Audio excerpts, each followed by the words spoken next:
Hello student, GD geography ক্লাসরুমে তোমাদের সবাইকে স্বাগত। আজকে আমরা যে টপিকটা পড়ব সেটি ক্লাস 8, ক্লাস 10 এবং ক্লাস 12 তিনটি ক্লাসেরই আছে এবং আমি আলোচনাটা ক্লাস 12 অনুযায়ী করব, অর্থাৎ একটু ডিসকাস করব, বেশি করে আলোচনা করব। সেটি হচ্ছে তোমার নাতিশীতোষ্ণ ঘূর্ণবাত। আমরা গত ক্লাসে কি করেছিলাম? ক্রান্তীয় ঘূর্ণবাত সম্পর্কে জেনেছিলাম, যে ক্রান্তীয় ঘূর্ণবাতটা কোথায় সৃষ্টি হয়, কীভাবে সৃষ্টি হয় সেই সম্পর্কে জেনেছিলাম। আজকে আমরা জানবো নাতিশীতোষ্ণ ঘূর্ণবাতটা কীভাবে হচ্ছে, কীভাবে তার জীবনচক্রটা সম্পন্ন হচ্ছে, তার বৈশিষ্ট্য কী, এই বিষয়গুলো আমরা আজকে আলোচনা করব। আজকে তাহলে কি পড়বো আমরা? নাতিশীতোষ্ণ ঘূর্ণবাত। নাতিশীতোষ্ণ ঘূর্ণবাত।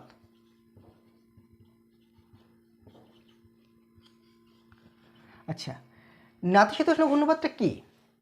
নাতিশীতোষ্ণ ঘূর্ণবাত কোথায় সৃষ্টি হয় বলি। নাতিশীতোষ্ণ ঘূর্ণবাত কাকে বলে?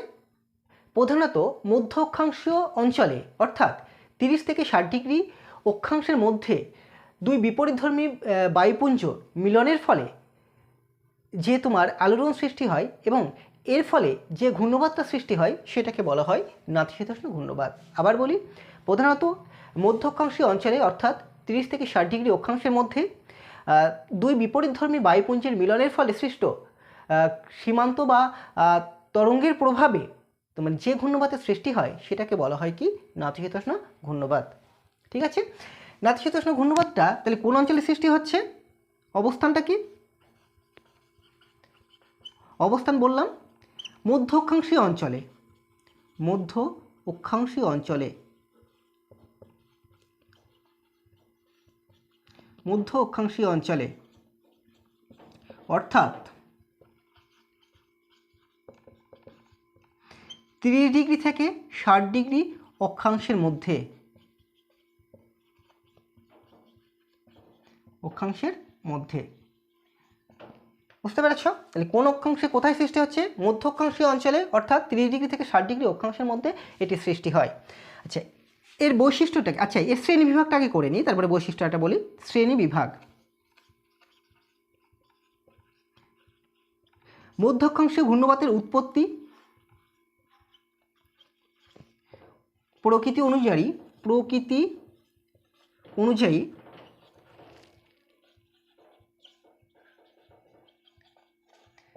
এই ঘূর্ণবাত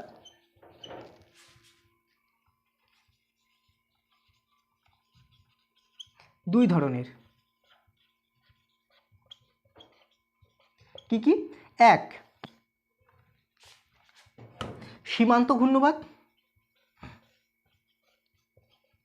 সীমান্ত ঘূর্ণবাত। দুই, অসীমান্ত ঘূর্ণবাত।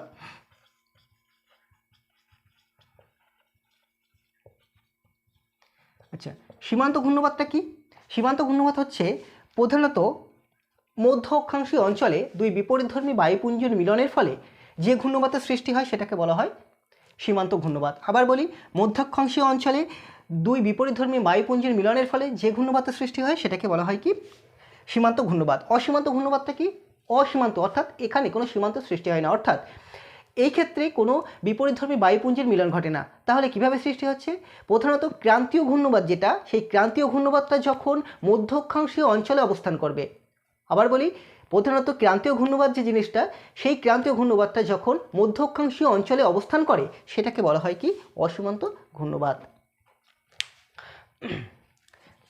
এবার আসি বৈশিষ্ট্য।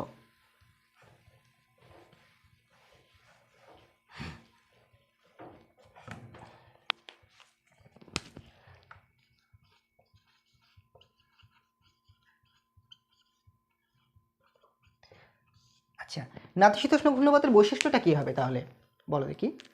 এক নাম্বার কি দেখলাম? অবস্থান। তাহলে এটা কোথায় অবস্থিত? এটা কোথায় অবস্থিত? এই ঘূর্ণবাতটা প্রধানত নাতিশীতোষ্ণ অঞ্চলে, নাতিশীতোষ্ণ অঞ্চলে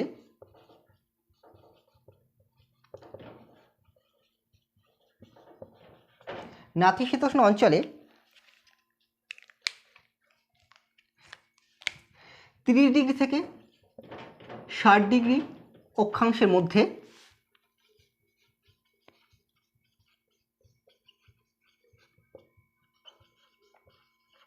অবস্থিত।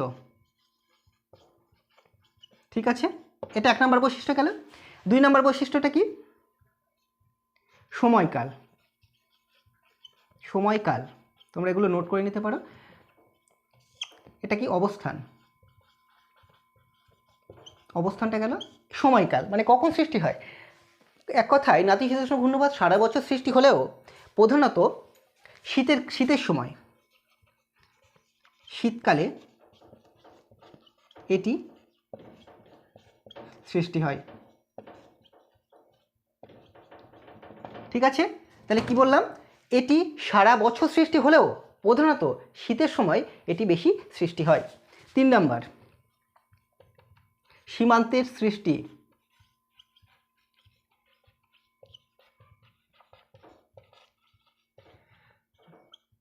প্রথমেই বলেছি 2 বিপরীতধর্মী বায়ুপুঞ্জের মিলনের ফলে এই ঘূর্ণিবাতের সৃষ্টি হয়, অর্থাৎ নাতিশীতোষ্ণ ঘূর্ণিবাতে সীমান্তের সৃষ্টি হয়। নাতিশীতোষ্ণ ঘূর্ণিবাতে নাতিশীতোষ্ণ ঘূর্ণিবাতে সীমান্ত দেখা যায়।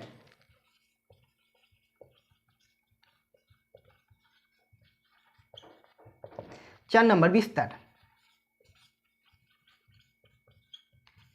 এই ঘূর্ণিবাতের বিস্তার ক্রান্তীয় ঘূর্ণিবাতের তুলনায় বেশি হয়, অর্থাৎ এই ঘূর্ণিবাতের বিস্তার বেশি। ঘূর্ণিবাতের বিস্তার বেশি। কত? 200 থেকে 3000 কিমি। তাহলে এই ঘূর্ণিবাতের বিস্তার 200 থেকে 3000 কিলোমিটার। ঠিক আছে,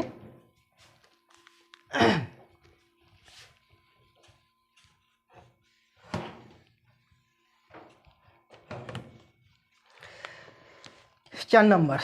5 নম্বর এবার। আচ্ছা, বায়ুচাপ।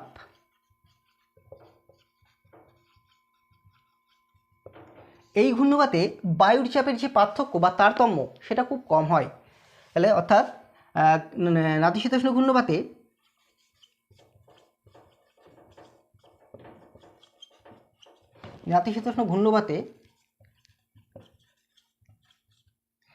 বায়ুর চাপের তারতম্য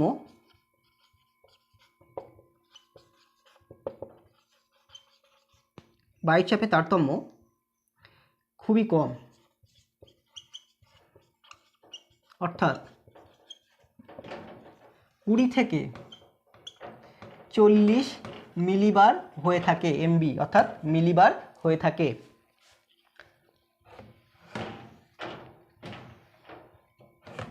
6 নম্বর বৈশিষ্ট্যটা কি হবে? কেন্দ্রের অবস্থা।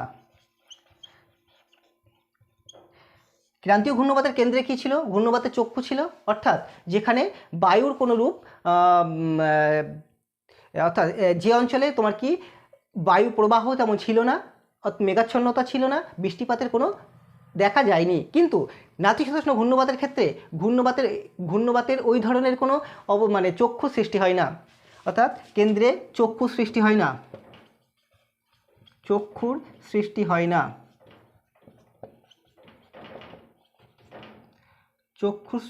না, অর্থাৎ এর কেন্দ্রে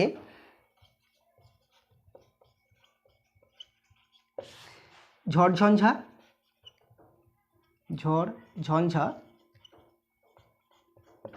বৃষ্টিপাত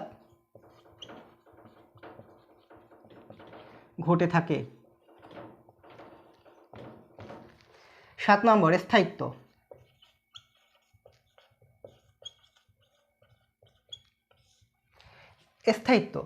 নাতিশীতোষ্ণ ঘূর্ণিবাতের স্থায়িত্ব একটু বেশি থাকে, কোনো দিন 4 থেকে 5, 6, 7 দিনও হয়ে থাকে, অর্থাৎ নাতিশীতোষ্ণ ঘূর্ণিবাতের বা এই ঘূর্ণিবাতের স্থায়িত্ব বেশি।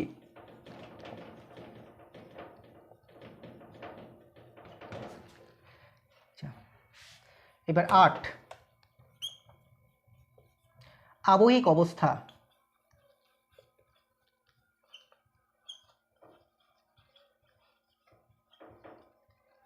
আবহিক অবস্থা। এই ঘূর্ণবাত যেহেতু এই ঘূর্ণবাতের বায়ুর চাপ ঢাল বা বায়ুচাপের তারতম্য খুব বেশি হয় না, তাই এখানে বায়ু প্রবাহের বেগ, বায়ুর যে গতিবেগটা সেই গতিবেগটা খুব বেশি হয় না। বায়ুর গতিবেগ 30 থেকে বায়ুর গতিবেগ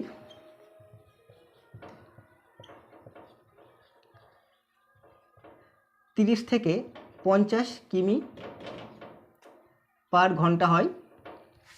একটানা ঝিরিঝিরি বৃষ্টি হয়, একটানা ঝিরিঝিরি বৃষ্টিপাত হয় বা বৃষ্টি হয়, আর মাঝে তুষারপাত হয়, মাঝে মাঝে তুষারপাত হয়।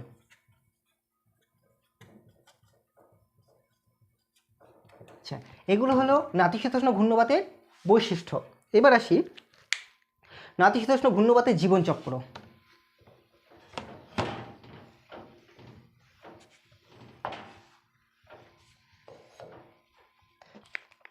নাতিশীতোষ্ণ ঘূর্ণবাতের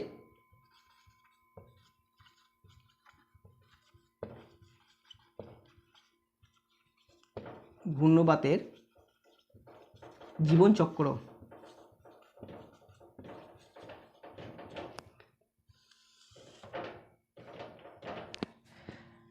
নাতিশীতোষ্ণ ঘূর্ণবাতের জীবনচক্র। নাতিশীতোষ্ণ ঘূর্ণবাতের জীবনচক্রটা তোমার আমরা আলোচনা করব মেরু সীমান্ত তত্ত্ব। ঠিক আছে? আচ্ছা, এটা আগে একটু বলে নিই। 1918 খ্রিস্টাব্দে বিলহেম বার্কনেস এবং এইস সোলবার্গ, মানে এনারা কারা ছিলেন? এনারা ছিলেন নরওয়ে আবহবিদ। এনারা কী করেছিলেন? এই নাতিশীতোষ্ণ ঘূর্ণবাতের উৎপত্তি এবং প্রকৃতি নিয়ে এই নাতিশীতোষ্ণ ঘূর্ণবাতের জীবনচক্রটাকে ব্যাখ্যা করেছিলেন। ঠিক আছে? এই তাদের এই মতবাদটা বার্জেন তত্ত্ব নামেও পরিচিত। তাহলে কী হলো? 1918 খ্রিস্টাব্দে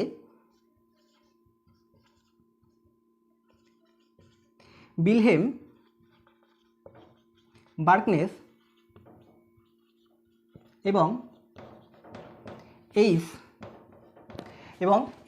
সোলবার্গ এনারা কি ছিলেন? নরওয়ে আবহবিদ। নরওয়ে আবহবিদ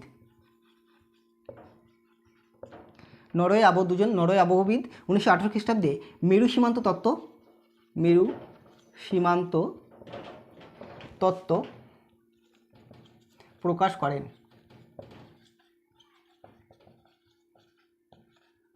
তাদের এই তত্ত্বটি ছটি পর্যায়ে বিভক্ত করে জীবনচক্র সম্পন্ন হয়। এই তত্ত্বটিতে 6টি পর্যায়ে বিভক্ত করে জীবনচক্র সম্পন্ন হয়। এই তত্ত্ব বার্জেন তত্ত্ব নামেও পরিচিত।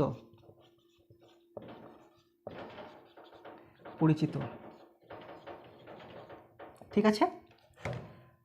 বুঝতে পেরেছ?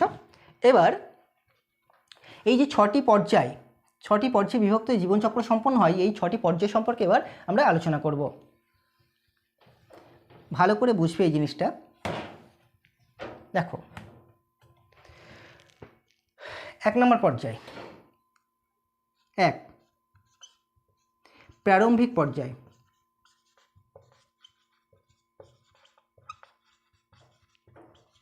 দেখো, প্রারম্ভিক পর্যায়টা কি?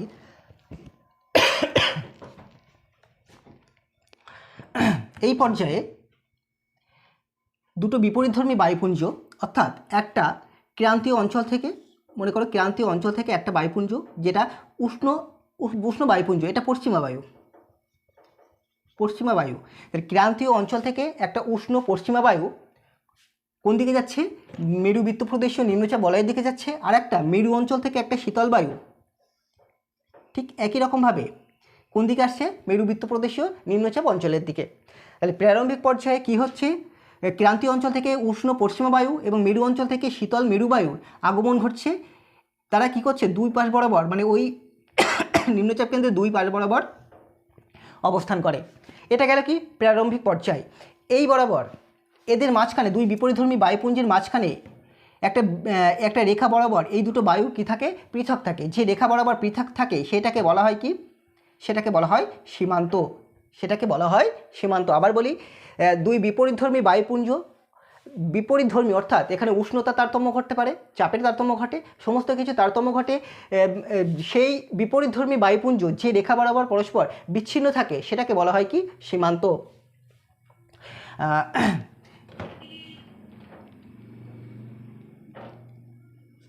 আচ্ছা, যে পর্যায়ে এই ঘূর্ণবাতের উৎপত্তি ঘটে, যে পর্যায়ে ঘূর্ণবাতের উৎপত্তি ঘটছে সেটাকে বলা হয় ফ্রন্টোজেনেসিস। সেটাকে কি বলা হয়, ফ্রন্টোজেনেসিস। 2 নম্বর পর্যায়, জন্মগত পর্যায়।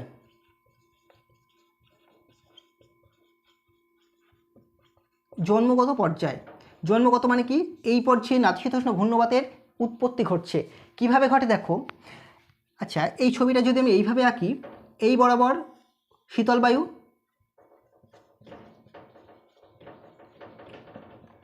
আর এই বরাবর উষ্ণ বায়ু প্রবাহিত হয়, তাই তো, উষ্ণ বায়ু প্রবাহিত হচ্ছে। এই ছবিটা হচ্ছে এই ছবিটা, এটা হচ্ছে প্রাথমিক পর্যায়। এইবার জন্মগত পর্যায়ে কি হয়, এই শীতল বায়ুটা কি হচ্ছে, শীতল বায়ুটা কি করছে, একটা স্থানে, মানে এই যে সীমান্ত, এই সীমান্তের একটা স্থানে কি করছে, চাপের সৃষ্টি করছে, বা অর্থাৎ একটা চাপের সৃষ্টি করছে। আর এই শীতল বায়ু, এই উষ্ণ বায়ুটাও কি করছে, এই রেখা বরাবর, যে রেখা বরাবর পরস্পর কি করে শীতল বায়ুর পিছনে আঘাত করছে, এইটাকে বলা হচ্ছে কি উষ্ণ সীমান্ত। তাহলে উষ্ণ বায়ু যে রেখা বরাবর শীতল বায়ুর পিছনে আঘাত করে সেটাকে বলা হয় উষ্ণ সীমান্ত, উষ্ণ সীমান্ত। আর এটাকে যে এই শীতল বায়ু যে রেখা বরাবর উষ্ণ বায়ুর পিছনে আঘাত করছে সেটাকে বলা হয় শীতল সীমান্ত। তাহলে এই জন্মগত পর্যায়ে উষ্ণ সীমান্ত এবং শীতল সীমান্ত সৃষ্টি হচ্ছে 3 নম্বর পর্যায়ে। আচ্ছা, প্রারম্ভিক পর্যায়, অর্থাৎ এই পর্যায় থেকে দুই বায়ুর শক্তি প্রদর্শন শুরু হয়। অর্থাৎ এখানে যদি তোমরা দুই দেশের যদি যুদ্ধের ক্ষেত্রে ধরো, এইটা মনে করো, এই বরাবর এই পাশে মনে করো একটা দেশ, এই পাশে একটা দেশ অবস্থান করলো। কী করলো, এই পাশের দেশটা এই যে নিয়ন্ত্রণ রেখা, এই রেখা বরাবর অন্য দেশে ঢোকার চেষ্টা করে, আর এই পাশের যে দেশটা সে কী করে, ওই পাশে দেশে ঢোকার চেষ্টা করে। এটা গেল জন্মগত পর্যায়। এবার প্রাথমিক পর্যায়, মানে প্রাথমিক পর্যায়ে কী হয়, দুই দেশ এবার কী করবে, দুই দেশে জানতে পারলো যে ওরা ওপাশ থেকে আক্রমণ করছে, এরা এপাশ থেকে আক্রমণ করছে। তখন কী হয়, এবার দুই দেশ নিজেদের শক্তিটা প্রদর্শন করবে। অর্থাৎ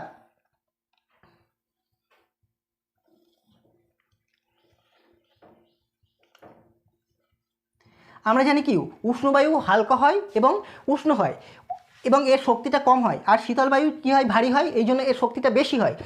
কি করে, উষ্ণ বায়ুটা শীতল বায়ুর ভিতরে ঢুকে যাওয়ার চেষ্টা করে, আবার শীতল বায়ুটা উষ্ণ বায়ুটার ভিতরে ঢোকার চেষ্টা করে। যেহেতু উষ্ণ বায়ু থেকে শীতল বায়ুর কী হয়, শক্তিটা বেশি হয়, এই জন্য এ কী করে, দ্রুত উষ্ণ বায়ুকে ঘিরে ফেলে। এ কী করে, এই পর্যায়ে এসে দ্রুত কী করছে, শীতল বায়ু উষ্ণ বায়ুকে ঘিরে ফেলছে।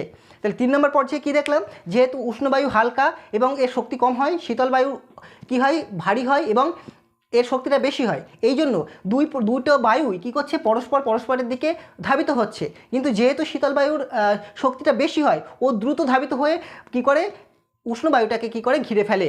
তাহলে এই পর্যায়ে উষ্ণ বায়ুটাকে ঘিরে ফেলছে।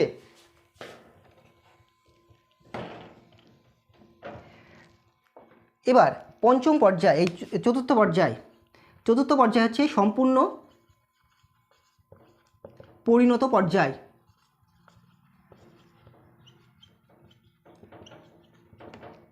সম্পূর্ণ পরিণত পর্যায়ে কী হচ্ছে দেখো, এই দেশ এ কী করছে, শীতল বায়ু, অর্থাৎ এই যে দিকে ওপরের দিকে যে দেশটা ছিল এ কী করছে, পুরোপুরি এই যে এই যে দেশটা রয়েছে এই দেশটাকে পুরোপুরি তো ঘিরে ফেললো।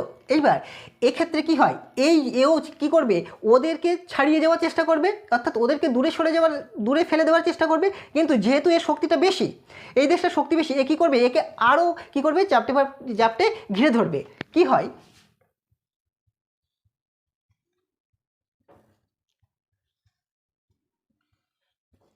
মানে এই যে শীতল বায়ুটা এ কী করছে, এই উষ্ণবায়ুটাকে পুরোপুরি ঘিরে ফেলছে।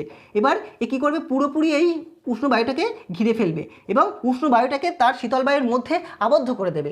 এবং উষ্ণবায়ুটা কী করবে, ও ওই এর থেকে ওই ভিতর থেকে বাইরে বেরোনোর চেষ্টা করবে, কিন্তু যখন এ ঘিরে ফেলছে তখন এই শীতল বায়ু, এই উষ্ণবায়ু এ কী করবে, মানে খুব পরিমাণে ও শক্তি প্রদর্শন করবে, অর্থাৎ ও এই শীতল বাতাসের সংস্পর্শে এসে আসবে এবং ওর যে মধ্যেকার যে জলীয় বাষ্পগুলো ছিল সেগুলো ঘনীভূত হয়ে এই অঞ্চলে প্রচুর পরিমাণে বৃষ্টিপাতের শুরু করবে। ঠিক আছে, তাহলে এই পর্যায়ে, সম্পূর্ণ পরিণত পর্যায়ে ঝড়ঝঞ্ঝা এবং প্রচুর পরিমাণে বৃষ্টিপাতের সূচনা হয়। এবার আসি পঞ্চম পর্যায়।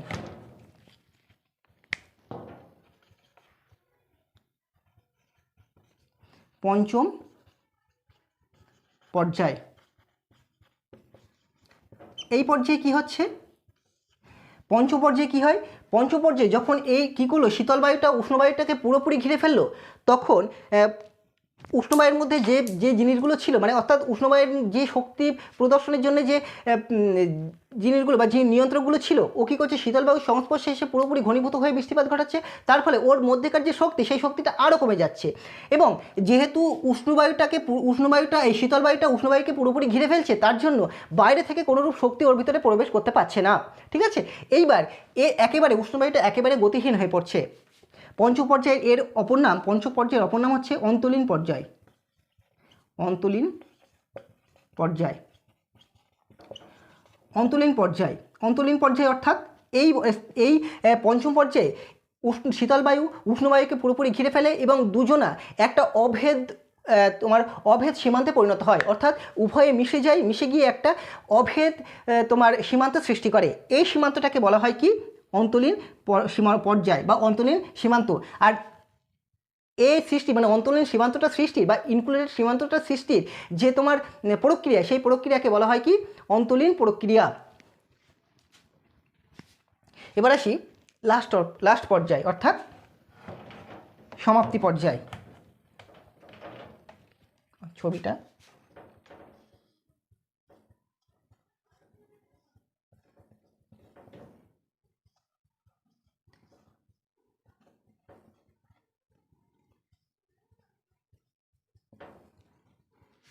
এবার ষষ্ঠ পর্যায় অর্থাৎ সমাপ্তি পর্যায়।